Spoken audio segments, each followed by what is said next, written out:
Welcome, ladies and gentlemen, to my wonderful game show. Where today we have 3 contestants, all competing to win a wonderful lightning sharp gold katana. Hello. I'm in here to win it, not to lose it. Hello, my name is Lee. I really want that katana. Ma, she came. She told me I should come participate, cause she wanted gold, like my grandfather. So I'm here to do my best. Welcome back, ladies and gentlemen. I'm here to explain the game. We are on a time crunch, and we have 3 contestants.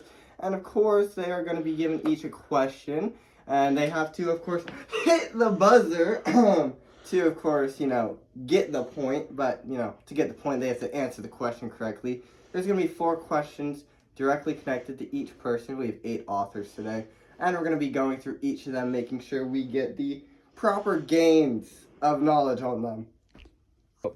And of course, I selected the first poem, Porphyria's Love. Passion sometimes would prevail, but no. And that buzz was John Baskins. Here's your first question. What author wrote this poem? What in tarnation? Ma, it's gotta be Ma's old friend, Robert Brown. Unfortunately, John Baskin, that was incorrect. Bad. Anyways, moving on to the next question. What in tarnation is this? And so, we have to go to our next question. We don't ask the same question twice. That buzz was actually Lee. So, the next question, Lee. What pronouns are used on Porphyria in Robert Browning's Porphyria's Love? Porphyria's pronouns were she/her in the poem. Unsurprisingly, that was correct. Would you like to answer the next and final question, or pass it to Robert to finish this showdown? I will answer. Your next question is, what era of poets was Robert Browning a part of? The Victorian poets.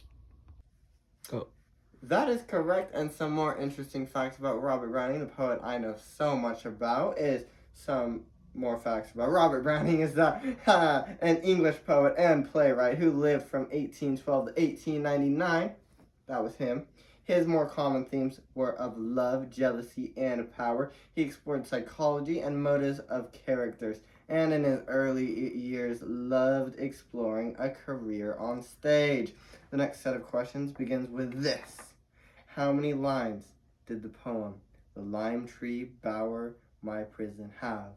Also, keep in mind that the next question must be answered correctly by someone. And go. Oh, that one was me. The answer is obviously 7 to 8 lines. In fact, the poem was written in 1797, 25 years after Samuel Taylor Coleridge was born. Sir, you have to wait until I say you can answer. However, it was correct. Of course I was. I know everything about every poet ever. Well then, let's see if you can answer this question. What collection did Taylor write? Also, just give me the answer. Fine. The answer is his lyrical ballads. Cool. That question, it was correct. Good job. Anyways, next you get to answer either 2 more, 1 more, or you could pass it to someone else the buzz. You should do that, loser. This is stupid. Why did I pass on an easy point that I could get?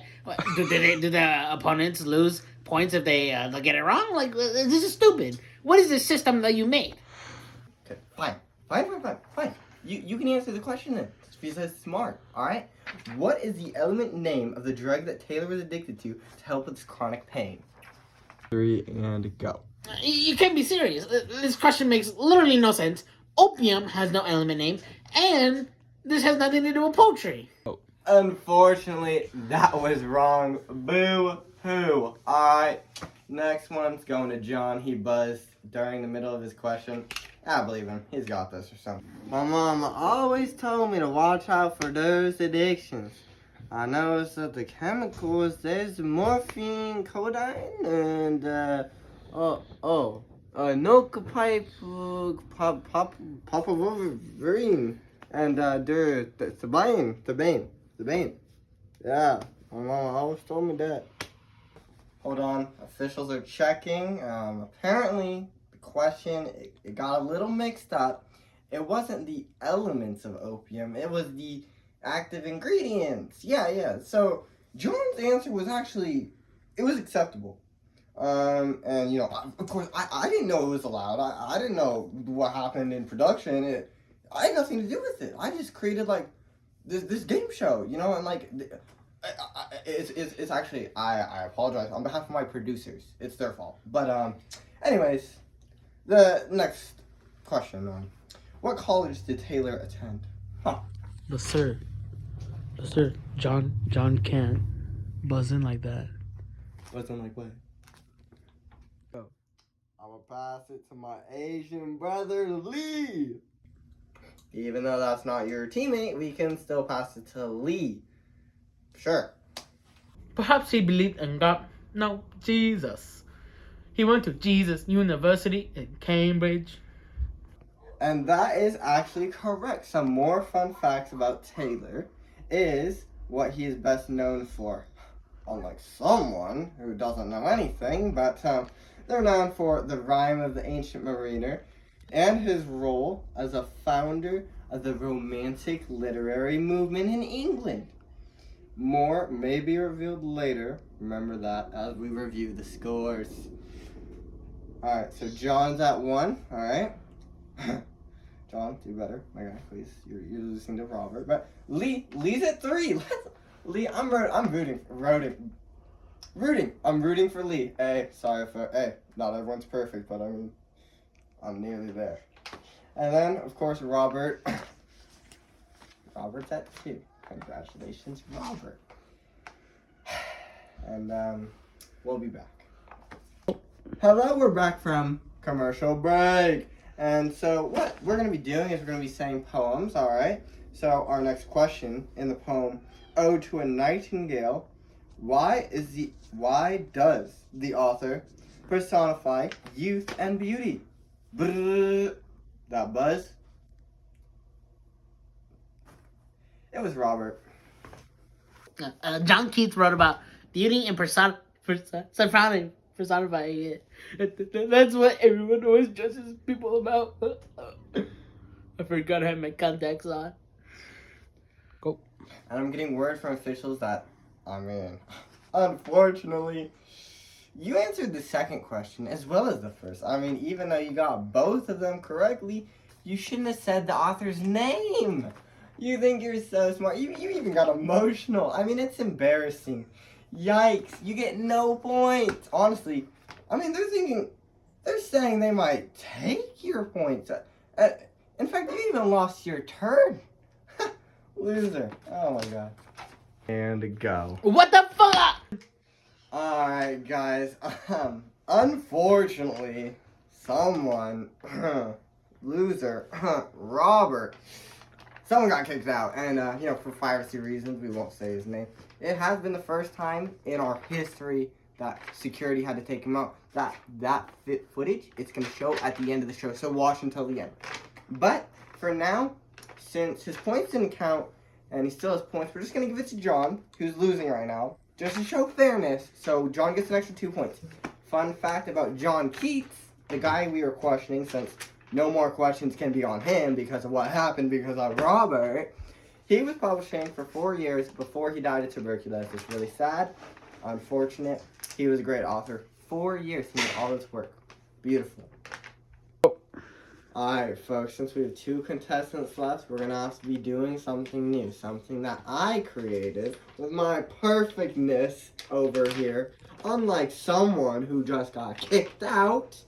Robert. Anyways, we're moving on. And basically what we're going to be doing is bullet facts. Where I state, the author's autobiography. And you're going to be telling me the author's name. Ladies and gentlemen, John Lee. Alright, so the first one is, this author was an English poet who lived from 1770 to 1850. He was a huge part of the Romantic literary movement, known for his celebration of the natural world. His focus on the inner lives of individuals and his use of common knowledge everyday themes in his poetry.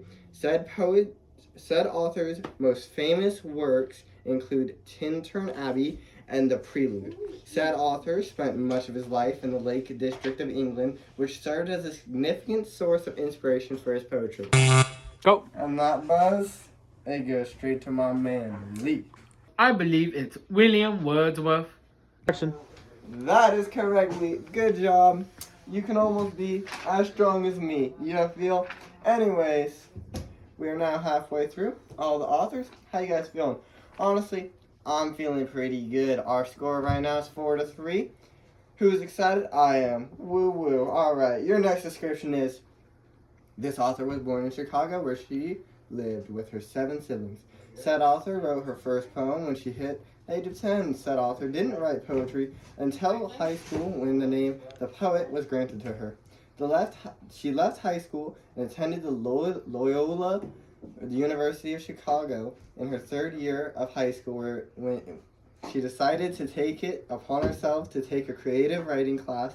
And it was then that that Sandra thought to herself to keep studying writing. She graduated with her bachelor's degree in English. Said author soon graduated with a 2nd degree and decided on teaching high school. Due to technical difficulties, our cameraman, he's been fired. He's gone forever. Unfortunately, he had been cut. Just like I was cut. When I was showing off my perfectness, or imperfect cameraman, he ruined it. And yeah. So, anyways, we had a buzz. It was from John. So hopefully he can raise the mood. I would ever forget my first love. Oh, wife, don't worry. My first love, Sandra Cisneros. Action. Alright, so you may have seen our janitor. If not, that's good. But he was, doing his job back there on the floor with his slippers.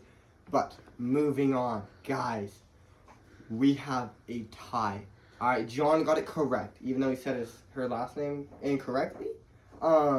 Which he said she was also his first love, which is shocking. But we have a tie, and it is as tight as my muscles. Alright, it is so, the tension is crazy. Alright, so what we have is a 4-4 tie. What we're doing now, going to the next author. We've gone through insane questions, insaneness. We are over halfway through the game show. It's getting tighter, guys. Here we go.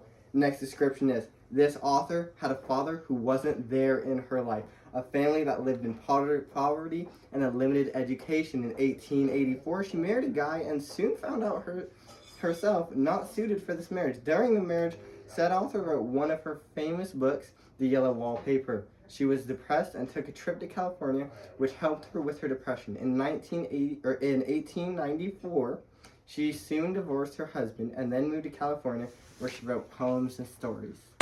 Go.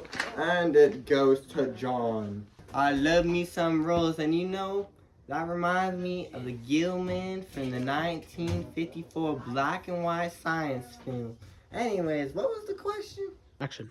I cannot believe it, folks. He somehow said Gilman, who the author was Charlotte Perkins Gilman. And I mean, even though he didn't say Gilman as in the author, he said it as in the 1954 science fiction. Anyways, he got the point, guys. It's now 5-4. John is on a roll, which he said that he loves, which I don't know. He must tell the future or something. But our next description is: while the author was in 4th grade, he moved to Urbana and attended Yankee Ridge School and went to go attend Urbana High School. After high school, he went to college and graduated with a major in English and philosophy. It was during this time he wrote a thesis on philosophy and went on to win an award. He then graduated from Arizona University with a master's in fine arts and creative writing. 3, 2, 1, go. And we get to hear from Lee, who is behind, so let's see if he can bring it back. As I have realized something through meditation, is that sometimes you don't need to know the answer. Just trick the opponent. John, Yeah, what's up, teammate? the answer is D. Goldman. Oh, hey, thanks, teammate. Hey, the answer is Geese Roadman. Sorry. Anyways, well, guys, he answered incorrectly. It was incorrect. The score stays the same. John is winning. I don't know what Lee's idea was, but I'm sure he has something up his sleeve. All right. Last question. It is worth only 1 point. So if Lee gets it, we will come up with a winner somehow, being that it will be a tie. Your next and final description is: when the author was 17, he worked for a newspaper office in Kansas. Then World War I hit, so he volunteered as an ambulance for the Italian army. He worked for Canadian and American newspapers and was sent back to Europe to cover the Greek Revolution. During his 20s, he joined a group of expatriate Americans in Paris. He then went on to write other famous stories. And it's Lee who buzzed. This is getting intense. If he gets this correct, it's a draw. Go. The author is Ernest Hemingway. That is correct. The score is 5-5. We are now in a draw. We're going to commercial break. I will be back. All right, ladies and gentlemen, we're back from commercial break. And now the final question, the tiebreaker. Whoever answers this gets it correct, wins the show, wins the lightning sharp gold katana. The question is, what author was the only one who was not in the nightmare unit? Okay, 3, 2, 1. And the person who buzzed is Lee. And go. Ernest Hemingway. And Lee, you are our winner. John, get out while Lee accepts his wonderful gift, the beautiful lightning sharp sword. Now, folks, that's the end of our show. I hope you enjoyed it. Thank you, goodbye, and have a great summer break.